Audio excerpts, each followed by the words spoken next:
Hello, Chem 1A. This is Chapter 8, Lecture Video 9. This is our last lecture video of Chapter 8, and we'll be going over some kind of exceptions to the normal filling rules for electron configurations, as well as the electron configurations of ions and para and diamagnetism. So let's talk about some exceptions first. There are 5 main exceptions to the normal filling rules that you guys are going to be responsible, and they are copper, molybdenum, chromium, silver, and gold. I said those out of order, but you get the idea. These are our 5 metals that I expect you to know the exceptions for. Now, these are 5 of many elements that do not follow the normal way we fill electrons due to primarily energetics. So let's first write the orbital electron configuration of 2 of these elements. For our purposes, we're going to use chromium and copper. Now, chromium and copper are both in the 4th row of the periodic table in the D block. Now, they're in different places. Let's write out our orbital energy diagram, right? So if we're doing that for these 2 elements, we start with the 1s, then we have 2s, then we have 2p, then we have 3s, and then 3p, and then we have 4s, and we have 3d. So if we look at chromium, chromium has 24 electrons in its neutral state. So we got to fill this diagram with 24 electrons. Now, as we learned in lecture video 7, we always fill bottom to top, so lowest energy to highest energy, and we have to obey Hund's rule and a couple other rules. So first, we're going to put 1 electron in the 1s, then downwards, so changing its spin. That's 2 of my 24. I got 22 to go. Next, we do the 2s, and we put 1 up, 1 down, fully filling that orbital. Now we're in the 2p, and my next one is 1 electron here, but the next electron, due to Hund's rule, has to go in the next orbital at that same energy level, so we put another one there, and then another one there, according to Hund's rule. Now, then we're going to continue to fill downward with those other ones, filling up the 2p orbitals. Now we go to 3s, so we go 1 up, 1 down, 3p, 1 up, 1 up, 1 up, and then down, down, down, and then 4s. Now, here's the problem. This is where things get tricky. With chromium, there is a bit of a hiccup. Now, we'll fill it as normally we would. We'd put that next electron in the 4s, and we have 2 4s ones. And then chromium has 4 more electrons. So if you'd been counting, it would have been 20. Now I'm at my 3d4. The problem is this is not the correct electron configuration of chromium, and we'll get to why in just a second. So again, this is chromium's electron orbital energy diagram, or orbital electron configuration. Let's do another one of these diagrams, but this time let's do it for copper. And this will hopefully show why there's an exception here to both of these. All right, so copper has its atomic number 29, so there are 29 electrons. So again, we're going to fill bottom to top. So 1, 2, 3, 4, 5, 6, 7, 8, 9, 10, 11, 12, 13, 14, 15, 16, 17, 18, 19, and we're going to fill it normally for now, 20, and then we have 9 more to go. So 1, 2, 3, 4, 5, 6, 7, 8, 9. Now here's the issue, and this is why these 2 metals, as well as molybdenum, silver, and gold, they all do basically the same thing. All of these elements, if you notice, are 1 electron away from either having a half full d orbital or a fully filled d orbital. Now it turns out that when the d orbital is either half full or full, all the way full, that is an incredibly stable, energetically stable electron configuration. And so because of this, what's going to happen is this electron here and this electron here in the 4s, they kind of move over. They jump ship. They move. And so these guys are exceptions to the normal filling rules. What's going to happen is actually that electron isn't there. It's over in the 3D. And the same thing with our copper here. This electron doesn't hang out there. It moves. It goes over here. And we put it downward. So this creates an electron configuration where we only have one electron in our 4s orbital for these elements, but we have either 5 electrons in the d or 10 electrons in the d orbital, depending on which element we're talking about here. So this happens for chromium and molybdenum in this way, because both chromium and molybdenum are in the same column. So they're exactly 1 electron away from the d orbital being half full. This is also true of copper. Sorry, this is a CR again. Copper and silver and gold all are in the same column. And so those three all do the same thing where their 4s electron, one of them gets canceled out and moved into the d orbital, making a full d orbital, d10 orbital. Okay, so just to recap. The 3D orbital is one away in all of these guys' cases, right? Chromium, molybdenum, copper, silver, gold is 1 electron away from either being half full or completely full. With both a half full and completely full d orbital, it's a much more stable system. And therefore, what occurs here is that we basically that electron in the 4s orbital is going to move into the d orbital to create this more stable state. This is again due to just kind of energetics. So let's talk about some electron configurations of ions.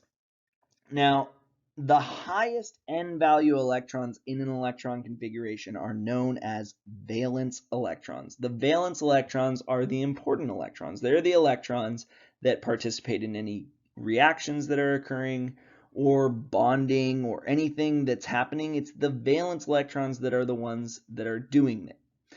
Now, they're the ones in the most outer shell of electrons. So in other words, whatever our n value is, if it's the highest value in the electron configuration, those are our valence electrons. So why are these the ones that participate in most of the reactions and are the first to be lost? Well, it's because they're the outermost shell. They're the very outer edge of the atom. And so they're the easiest to get at in terms of electrons, and they're the ones that are going to kind of leave and participate in reactions. So when we have a cation, let's say we're talking about hydrogen plus. Hydrogen plus is going to lose its 1 electron. It only has 1 electron, so that 1 electron is the one that goes away. But if we look at lithium, lithium also has a +1 charge, but it has 3 electrons total, right? So if we write out the electron configuration of lithium, it's 1s2, 2s2. Now, the ones that are the valence electrons are the one with the largest number in front of our orbital. In other words, the 2. Sorry, not 2s2, it should be 2s1. But anyways, this 1 electron here is our valence electron because it's in the outermost shell, or the highest energy level 2 in this case. The other electrons, the electrons in energy level 1, are our core electrons. Now, if lithium was to go to Li+, it has to lose 1 electron. That's how we gain a positive charge. We learned that way back in like chapter 2 or 3. Now, if it's gaining that positive charge, it lost 1 of the electrons, only 1 electron. The electron it loses is the valence electron. So the electron configuration of lithium plus is just 1s2 because it's lost its 2s electron. Now, to do another example, let's talk about iron 3+. Now, if we look at the electron configuration of just regular iron, it's 1s2, 2s2, 2p6, 3s2, 3p6, 4s2, 3d6. Now, here's the first thing, and one of the most common mistakes I see students make when doing electron configurations of iron, or ions, specifically D block elements, so transition metals, is which one of these electrons is our valence shell. Remember, the valence shell is the highest n value electrons. So what we're looking for is that highest number in front of the orbital. The highest number in this case is 4. Our s electrons are our valence electrons here, not our 3d electrons. So if we're going to lose electrons, we always lose the valence electrons first.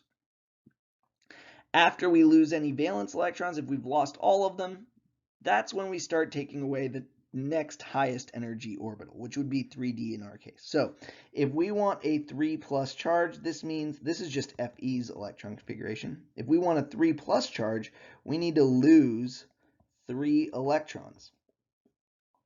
So the electron configuration of Fe3+ is going to be 1s2, 2s2, 2p6, 3s2, 3p6.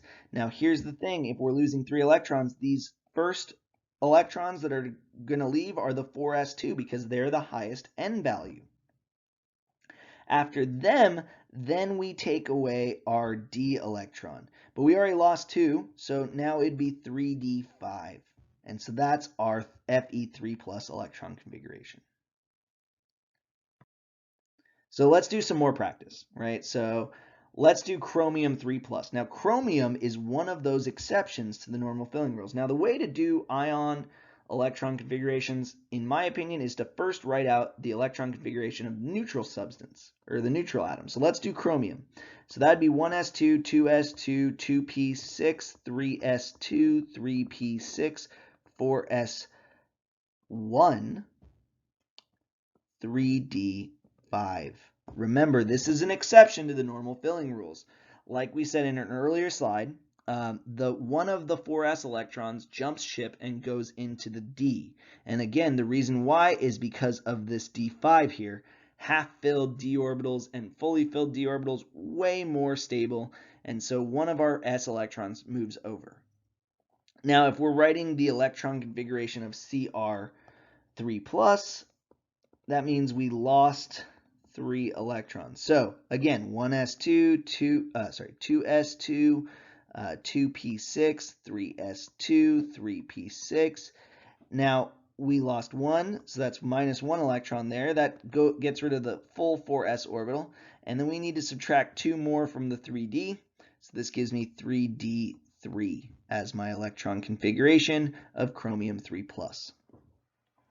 Now, with sulfur, it kind of works the opposite way because of the negative charge. This means we gained 2 electrons. And in this case, we just keep filling the outermost shell.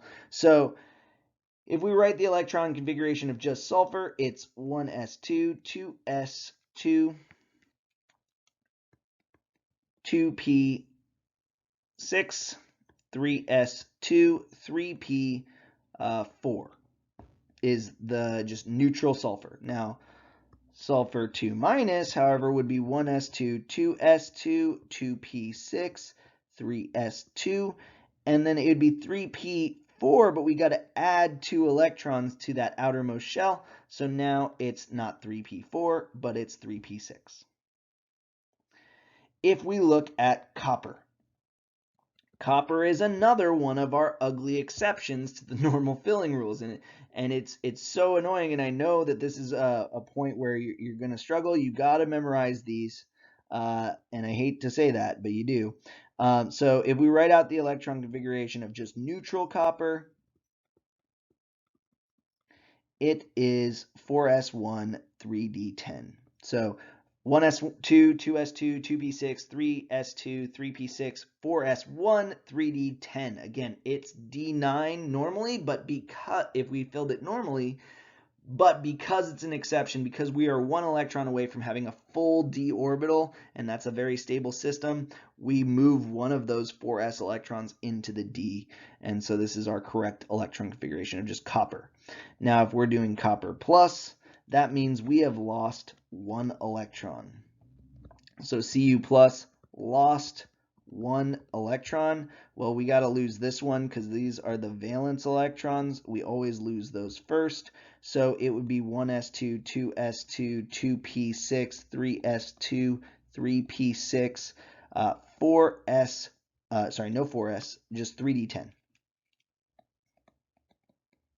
And that's it. Now let's look at aluminum. Al in its neutral state would be 1s2, 2s2, 2p6, 3s2, 3p1. Now, if we're going to lose electrons here, right, with aluminum, we're losing 3 electrons. So Al3 plus here is going to be 1s2, 2s2, 2p6, and we need to lose 3 electrons. So there's 1 electron. We always lose the highest valence electron first. So 3s and 3p are our valence shell. We got to lose the 3p first, and then we lose the 2 3s's, and that's actually it. This is the end, right? So we get rid of those 3 electrons, and it's 1s1, or sorry, 1s2, 2s2, 2p6. That is the electron configuration of Al3+. All right, so the final slide in this lecture video is, and chapter really, is paramagnetic versus diamagnetic. And let's talk about it. So a paramagnetic compound or atom, right? So I should say or atom, are attracted to a magnetic field. So this is an important thing to remember, that it's a substance that is either an atom or a compound that is attracted to a magnetic field. The reason why they're attracted to a magnetic field is they have unpaired electrons in their electron configurations. A diamagnetic substance or compound, right? So again, this could be or atoms. So a diamagnetic atom or compound are not attracted to a magnetic field and do not have any unpaired electrons in their electron configurations. So these are just simple definitions. We need to know kind of what a paramagnetic compound, what that means in terms of its magnetics, and also how we know if it's paramagnetic or diamagnetic. So the first part of both of these is the magnetics, like diamagnetic compounds or atoms are not attracted to magnetic fields, whereas paramagnetic compounds or atoms are attracted to magnetic fields. And then the second half of these sentences is how we tell which one's which.